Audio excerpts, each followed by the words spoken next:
У гэтым годзе стенд выставы присвечаны всем нашим, по-перше, юбилярам, нашим часописам и навокал газеті «Звезда», яка святкуе 100-гадовый юбилей.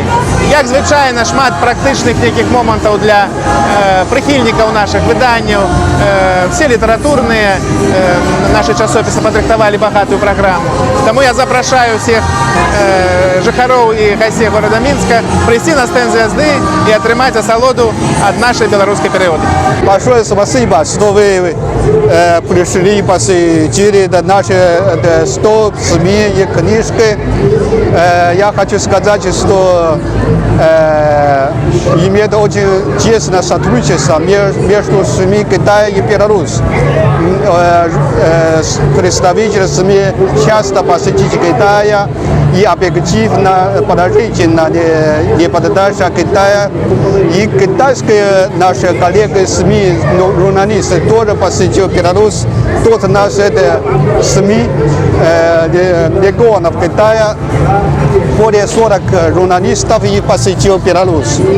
Мне думаю, что это именно это СМИ Беларусь.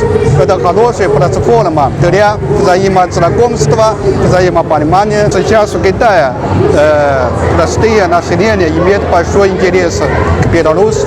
Они интересуются, что случилось в Беларуси, какие у вас экономическое создание, прогресс и даже ваша культура и традиции. И в Китае сейчас также очень интересует ваш белорусский язык. Я как посол Китайской Народной Республики, я тоже начинаю изучать белорусский язык. Например, только что я со святом Великой Дякуе. И вы знаете, если китайское такое блюдо называется утка по-пекински, а если по-русски язык, это качка по-пекински. Еще это, я знаю, это любовь, это кахание, но не может быть не так точно, но я тоже так сказал, что я кахаю Беларусь. Я главный редактор газеты «Зорька», поэтому мы организовали работу вот станка. Есть у нас такая акция «Дорогами Франциска Скорины». И сюда приехало очень много наших юнкоров сельского региона, например, вот с Петревичи, наши танцующие, поющие дети. Поэтому мы пришли себя показать, других посмотреть. Все много интересного и красивого, очень и красочно. Разные розыгрыши проходят, очень интересно. Мы пришли порадоваться, сегодня праздник, всех поздравить, своих коллег, своих учеников. Мы работаем в Институте журналистики БГУ.